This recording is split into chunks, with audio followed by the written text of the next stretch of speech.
मैंने आपसे कहा था दो एसएचएम को ऐड करने का तरीका ये कि आप ऐसा मानो कि आप वेक्टर ऐड कर रहे हो। एसएचएम ऐड करने का मतलब वेक्टर ऐड कर रहे हो। आप ये बताओ दो वेक्टर किस तरीके से ऐड किए जाएं कि मैक्सिमम रिजल्टेंट मिले हमें। दो वेक्टर कैसे ऐड किए जाएं कि हमें ज्यादा से ज्यादा रिजल्टेंट मिले। तो अगर दो वेक्टर एक ही डायरेक्शन में हो जाएं, अगर दो वेक्टर एक ही डायरेक्शन में हो जाएं, इससे ज्यादा रिजल्टेंट नहीं मिल सकता। अगर एक ही डायरेक्शन में आप मेहनत करते रहोगे तो ज्यादा बड़ी सक्सेस आपको मिलेगी, है ना। समझ पा रहे हैं, बड़ी बेसिक सी बात है। मान लो आज आप नीट की तैयारी कर रहे हैं, कल आपका मन किया आप एनडीए की तैयारी करने लगे, परसों मन किया कि नहीं ये दोनों छोड़ो यूपीएससी पे ही सीधे फोकस करेंगे, तो कुछ आर्ट वाले सब्जेक्ट उठा लेते हैं। समझ रहे हैं आप, समझ रहे हैं कि नहीं। फिर कभी मन किया एग्रीकल्चर में थोड़ी मेहनत कर लें, तो आप बताओ 10-12 दिन बाद आपका जो रिजल्टेंट होगा वो क्या बहुत अच्छा होगा? नहीं, थोड़ा थोड़ा सब में था, कुछ हुआ नहीं, है ना। ये चीज हो जाएगी। अगर एक ही डायरेक्शन में अगर आप चलते हैं कि आज थोड़ा पढ़ाई की, अगले दिन उसी डायरेक्शन में थोड़ा और पढ़ाई की, तो ऐड हुआ ना उसमें। जरा समझिए इसमें। तो अगर दो वेक्टर सेम डायरेक्शन में है तो रिजल्टेंट आपको सबसे ज्यादा मिलेगा। बताओ अगर दो वेक्टर सेम डायरेक्शन में है तो इनके बीच का एंगल, यानी कि एसएचएम में बात करें तो फेज डिफरेंस, ठीक है। तो बताओ जरा फेज डिफरेंस क्या क्या हो सकता है। पहली बात तो जीरो ना हो, अरे ना हो कुछ भी, है ना। अच्छा अब जरा सुनना भैया, या तो ये हो, ठीक है, एक पेन देना, हाँ एक ही, ठीक है। सुनो ध्यान से भैया, देखो एक तो ये है, एक ये है, समझना ध्यान से। अगर दोनों सेम डायरेक्शन में हैं तो इनके बीच का एंगल क्या होगा। देखो याद रखने में ऐसे आसानी रहेगी, नहीं तो कंफ्यूज हो जाओगे। तो यहां पर जीरो ले सकते हैं भैया, इधर देखें नहीं फिर पूछेंगे, जीरो ले सकते हैं। सोचो अगर मैं इसको पूरा एक रोटेशन घुमा करके, ठीक है, और वापस वहीं ले आऊं, तो एक रोटेशन घूमने का मतलब ये 2 पाई घूम गया, तो डिफरेंस बन गया 2 पाई, डिफरेंस बन गया। तो यानी कि जीरो हो सकता है, 2 पाई हो सकता है। और सुनो अगर मैं इसको एक और रोटेशन घुमा दूं तो भैया 2 पाई तो पहले घूम गया था, फिर 2 पाई और घूम गया, तो 4 पाई हो गया कि नहीं हो गया। इसी तरह 6 पाई, 8 पाई, समझ गया ना, बहुत बढ़िया। तो यहां पर शांत रहे, ठीक है। तो 4 पाई, 6 पाई, इस तरीके से आप यहां पर जा सकते हो। तो आप इसको लिख सकते हो 2n पाई, n की वैल्यू 0 लो, 1 लो, 2 लो, 3 लो, कुछ भी लो, तो 2n पाई आप ले सकते हो। सही है। अरे बोलो भैया, जब दो वेक्टर सेम डायरेक्शन में तो उनके बीच का एंगल क्या क्या हो सकता है। वेक्टर में तो भैया जीरो ही हो सकता है, लेकिन अगर फेज डिफरेंस में बात करोगे तो जीरो हो सकता है, एक राउंड और घुमा दिया, ऐसे दिमाग में चलना चाहिए, है ना। 2 पाई, 4 पाई, नहीं लोग रटते हैं बाद में भूल जाते हैं, तो रटना नहीं, आपको ऐसा समझ के चलना है। सही है। तो ये हो सकता है, अभी पेन मिलेगा थोड़ी देर में, सही है। तो ये हो सकता है, ठीक, सुनना भैया ध्यान से। तो ये तो फेज डिफरेंस हो सकता है। अच्छा इस फेज डिफरेंस पर हमें एम्पलीट्यूड क्या मिलेगा और इंटेंसिटी क्या मिलेगी, जरा फाइंड करते हैं, ठीक है भैया। जरा बताओ एम्पलीट्यूड क्या था, स्क्वायर रूट ऑफ, बोलो बोलो, a1 square plus a2 square plus 2a1 a2 cos. सुनो सुनो भैया सुनो, आप ये बताओ अगर डेल्टा ये सब है तो कॉस डेल्टा क्या होगा भैया, बताओ। कॉस 0 कितना होता है, 1 होता है, बिल्कुल सही बताया, ठीक। कॉस 0 1, अरे यही होता है ना, कॉस 0 1। तो कॉस 0 मतलब कॉस 0 क्या, कॉस डेल्टा की वैल्यू क्या आ गई 1, तो यहां 1 लिख दें। बताओ a1 square plus a2 square plus 2a1 a2 ये क्या है, ये है a1 प्लस a2 का होल स्क्वायर। अच्छा नहीं यही है। और बताओ स्क्वायर और रूट लगाए, अब बताओ क्या आएगा, a1 प्लस a2। तो भैया सुनो यहां पर क्या एम्पलीट्यूड आपको मैक्सिमम नहीं मिल रहा है, a1 प्लस a2। अच्छा ये करने की जरूरत नहीं थी, वो जो वेक्टर बनाए थे वहीं से साफ साफ दिख रहा था। अरे यहीं से दिख रहा था यार कि ये a1 हो गया, इसी डायरेक्शन में a2 और जोड़ दिया, तो नेट क्या आया बताओ, a1 प्लस a2 तो आया। अरे आया कि नहीं आया भैया, ठीक है। अच्छा और सुनो भैया, इधर सामने यहां तक आ गया, ठीक। अच्छा अगर हम इंटेंसिटी फाइंड करें, क्या फाइंड करें बताओ, इंटेंसिटी फाइंड करने क्या तरीका है। मैंने आपसे कहा था जहां पर a स्क्वायर हो वहां आई लिख दो, और जहां a हो वहां रूट आई लिख दो। तो आप मुझे बताओ क्या a मैक्स की जगह मैं रूट आई मैक्स लिख सकता हूं, क्या a1 की जगह रूट आई1, क्या A2 की जगह रूट I2? अरे बोलो भैया, तो बताओ आई मैक्स यहां से क्या आया? आई मैक्स आ गया root I1 plus root I2 का होल स्क्वायर। अच्छा, कुछ लोग इतने होशियार बन जाते हैं, कह रहे सर ये इसमें क्या है, root I1 plus root I2 का होल स्क्वायर मतलब I1 प्लस I2, लेकिन वो गलत है। आपको समझना है। अरे भैया रूट I1 है, मतलब इसमें तरीका समझना, पहले पहली इंटेंसिटी का रूट, दूसरी इंटेंसिटी का रूट, सम किया फिर स्क्वायर किया। अरे बात समझ में आ रही है? तो जो तरीका है वही लगाना है, दिमाग जबरदस्ती नहीं लगाना है, सही है। तो एम्पलीट्यूड सुनो, मैक्सिमम एम्पलीट्यूड चाहिए तो दोनों को ऐड कर दो, लेकिन अगर मैक्सिमम इंटेंसिटी चाहिए तो root I1 plus root I2 whole square. ठीक है, तो अगर कंस्ट्रक्टिव इंटरफेरेंस हो रहा है तो उस केस में आपको मैक्सिमम एम्पलीट्यूड मैक्सिमम इंटेंसिटी मिलेगी। ठीक है, अच्छा एक चीज और है जो फेज डिफरेंस से ही रिलेटेड है, उसको हम बोलते हैं पाथ डिफरेंस। क्या बोलते हैं? Path difference. ठीक है, वो भी मैं आपको एक्सप्लेन कर देता हूं। सुनो भैया, पाथ डिफरेंस और फेज डिफरेंस क्या है, फिर आगे बढ़ेंगे। पाथ डिफरेंस इसको हम डेल्टा एक्स से रिप्रेजेंट करेंगे, और फेज डिफरेंस क्यों भैया डेल्टा फाई से। अच्छा सुनना ध्यान से, पाथ डिफरेंस और फेज डिफरेंस कैसे रिलेट करते हैं। एक वेव अगर मैं ड्रॉ करूं, एक सिंगल वेव, जैसे मान लो एक वेव मैंने ऐसे ड्रॉ कर दी, सही है भैया, एक वेव ड्रॉ कर दी, बताओ इस वेव की लेंथ कितनी होगी? लैम्डा। इस वेव की जो लेंथ होगी वही तो वेवलेंथ होगी। अरे एक वेव की लेंथ को क्या बोलते हैं? वेवलेंथ बोलते हैं। तो क्या एक वेव मैंने ड्रॉ की लैम्डा हो गया? अच्छा तुमने साइन या कॉस का ग्राफ देखा हो तो तुम्हें पता चलता है जब एक ऐसा कंप्लीट होता है तो 2 पाई का चेंज हो जाता है। साइन या कॉस अगर देखा हो तो यहां से यहां तक का पूरा 2 पाई एंगल होता है कि नहीं होता है? अरे बोलो भैया, तो मतलब ये हुआ कि अगर हम यहां पर एक तरफ पाथ डिफरेंस और दूसरी तरफ फेज डिफरेंस लिखें तो एक चीज आपको समझ में आनी चाहिए, लैम्डा का पाथ डिफरेंस होना या 2 पाई रेडियन का फेज डिफरेंस होना एक ही बात है। बताओ भाई, लैम्डा मतलब 2 पाई, ऐसा दिमाग में सेट करो, एक वेव मतलब लैम्डा और ऐसे का मतलब 2 पाई चेंज हो चुका है। तो अगर पाथ डिफरेंस लैम्डा का है तो उसके करस्पॉन्डिंग फेज डिफरेंस कितना होगा? 2 पाई का होगा। क्या यहां तक सही है? तो अब जरा सुनो, अगर इसी में हम फॉर्मूला सेट करें कि बताओ यूनिट पार्ट डिफरेंस पर कितना फेज डिफरेंस होगा?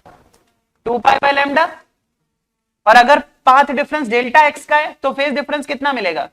2 pi by lambda into delta x. तो ये जो चीज बनी है किसका फॉर्मूला आ गया? ये फेज डिफरेंस का फॉर्मूला आ गया। यानी कि बताओ डेल्टा फाई क्या है?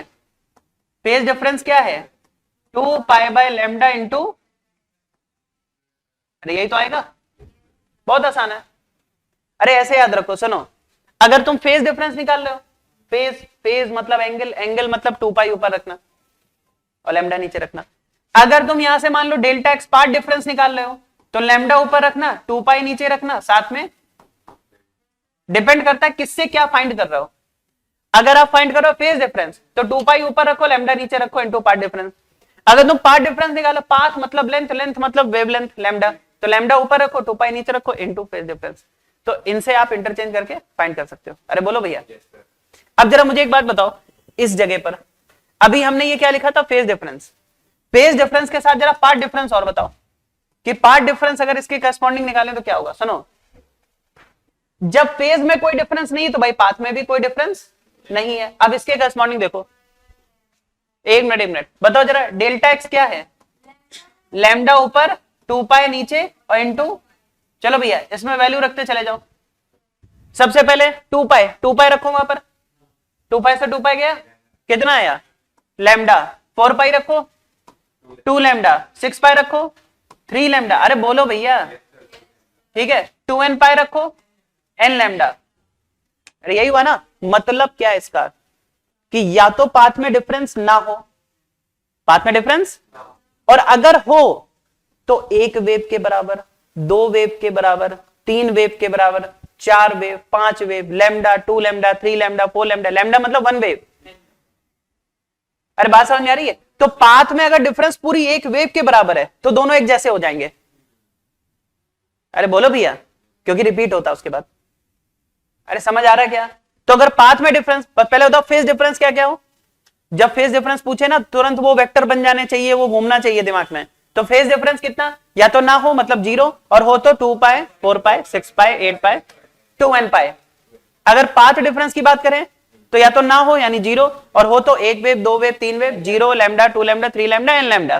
तो इन सब में कॉन्स्ट्रक्टिव इंटरफेरेंस मिलेगा, मैक्सिमम इंटेंसिटी, मैक्सिमम एम्पलीट्यूड मिलेगा। सही है? अरे बोलो भैया, ये क्या था?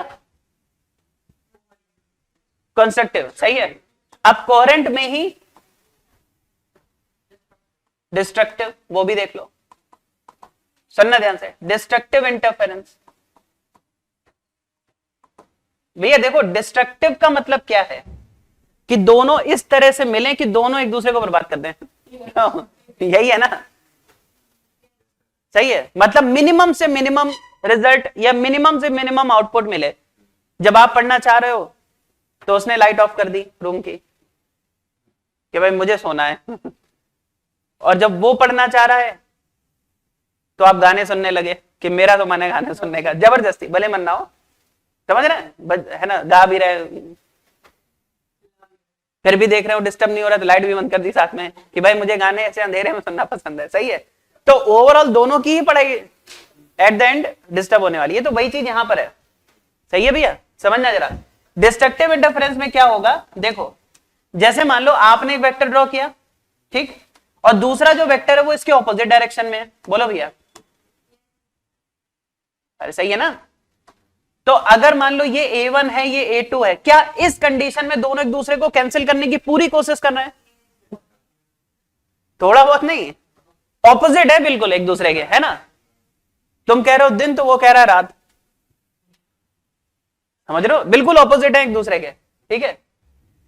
ऐसा होने पर मिनिमम से मिनिमम आउटपुट आपको मिलेगा। जरा बताइए क्या क्या फेज डिफरेंस हो सकता है यहां पर? भाई बताओ कितना है ये? पाए, पहला तो पाए, ठीक है, अब इसका यूज है कितना है भैया? ठीक। अगर मैं इसको एक राउंड घुमा दूं तो 2 पाई और जुड़ गया, मतलब कि अब 3 पाई हो गया। अरे बोलो भैया, फिर से घुमा दे। अरे पाई तो पहले से था भैया, पाई तो पहले से था, एक घुमाने से 2 पाई ऐड हो गया 3 पाई हो गया, एक बार और घुमा के 2 पाई और जुड़ गया 5 पाई हो गया, एक बार और घुमा के 2 पाई और जुड़ गया 7 पाई हो गया। अरे बोलो भैया, तो यहां पर अगर आप देखो तो पाए, 2 पाए, हाँ हाँ बहुत बढ़िया बहुत बढ़िया, मजा चल रहा है ना, मौज चल रही पूरी। तो 5 पाए, 7 पाए, बोलो यही तो आएगा। अरे बोलो भैया, ऑड पाए, है ना? अब यहां पर मेरे पास ऑप्शन है कि मैं उसको दो तरह से लिख सकता हूं। मैं लिख सकता हूं 2n प्लस 1 पाए, मैं लिख सकता हूं 2n माइनस 1 पाए। बोलो, तो मैं चाहता हूं 2n माइनस 1 पाई लिखना, और ये क्यों मैं लिख रहा हूं ये बाद में आपको समझ में आएगा। ठीक है, मैं कुछ ऑर्डर सेट कर रहा हूं, जब हम पढ़ेंगे ना कौन से ऑर्डर का मिनिमा है तो वहां पर ये चीज काम आएगी आपके। ठीक है, तो ऑर्डर में गड़बड़ ना हो इसलिए मैं ऐसे पढ़ रहा है। अच्छा कम कर दे भैया, कर देते, हाँ नहीं ठीक है। हाँ देखो इधर, देखो देखो देखो, अरे इधर, अरे तुम थोड़ा भैया इधर, ठीक है यहां तक आ गया। सुनो तो क्या क्या बताओ होगा, पाई, 3 पाई, ठीक है ठीक है ठीक है, बहुत बढ़िया। अच्छा अगर मैं पाथ डिफरेंस की बात करूं क्या क्या हो सकता है बताओ? पाथ डिफरेंस और फेज डिफरेंस में क्या रिलेशन है? Lambda by 2 pi into phase difference. अच्छा कुछ लोग बीच में नहीं ऐसे शोर मचता है, सब एक साथ बोलते हैं, कुछ लोग बीच में अपनी बात कर लेते और किधर जा रहे हो, है ना, है ना, फिर हो जाती है आपस में बातचीत। ठीक है, फिर पता लगता है भाई भीड़ में आवाज में कुछ भी बोल दो, है ना। अच्छा ये बताओ अगर पाई पाई रखो वहां पर कितना आया? Lambda by 2, 3 lambda by 2, 5 lambda by 2, 7 lambda by 2, और यहां पर n माइनस हाफ लैम्डा। ये सब कैसे आता है अचानक से? अरे भैया इसमें से 2 कॉमन कर लिया, n माइनस हाफ हो गया, और वो जो 2 पाई है उस यहां पर कैंसिल हो गया, तो n माइनस हाफ लैम्डा आया। अरे बोला करो भैया कुछ। तो अब मुझे एक बात बताओ, सुनो ध्यान से, जब लैम्डा, सुनो, जब 0 पार्ट डिफरेंस है तो मैक्सिमा, अरे पहले वाला है कंस्ट्रक्टिव, जब 0 था तो, और जब लैम्डा बाय 2 है तो, फिर जब लैम्डा हुआ तो मैक्सिमा, फिर 3 लैम्डा बाय 2 हुआ। मतलब कुछ समझ में आया कि देखो इधर 0 लैम्डा 2 लैम्डा 3 लैम्डा, अगर ये सब पार्ट डिफरेंस है तो मैक्सिमा, और इनके बीच बीच में है lambda by 2 3 lambda by 2 5 lambda by 2 तो मिनिमा। ठीक है भैया, तो ऐसा होता है सही है। तो ये तो ऐसा हो गया। अच्छा अब बात करते हैं इंटेंसिटी कितनी होगी, एम्पलीट्यूड कितना होगा, जरा बताएंगे एम्पलीट्यूड कितना होगा, बताओ। कॉस डेल्टा कितना आएगा, -1, कॉस 180 -1 होता है। अच्छा वो भी नहीं आता हो तो कोई बड़ी बात नहीं है भाई, ऑपोजिट है तो वैसे ही कैंसिल करेंगे एक दूसरे को, तो जो बड़ा है उसमें छोटे वाले माइनस कर दो, a1 -a2 चाहे a2 -a1, है ना भैया। ठीक है, तो भैया a मिनिमम आपको मिलेगा a1 डिफरेंस a2, मैं a1 -a2 नहीं लिखता हूं, मैं a1 डिफरेंस a2 लिख रहा हूं, जो बड़ा हो उसमें छोटे वाले को माइनस कर देना। कुछ लोगों को मॉड लगाने का शौक है, मुझे नहीं है, सही है मैं ऐसे ही लिखता हूं। ठीक, अच्छा दूसरा है इंटेंसिटी, तो बताओ जरा, क्या a मिनिमम की जगह रूट आई मिनिमम लिख सकते हैं, क्या a1 की जगह रूट i1, बोलो भैया कैसा लिख सकते हैं, तो बताओ आई मिनिमम कितना आया, root i1 difference root i2 का होल स्क्वायर, अरे बोलो भैया, तो यही तो आएगा ना। तो मिनिमम इंटेंसिटी और मिनिमम एम्पलीट्यूड, और ये कब कब होगा वो भी हमें पता चल गया।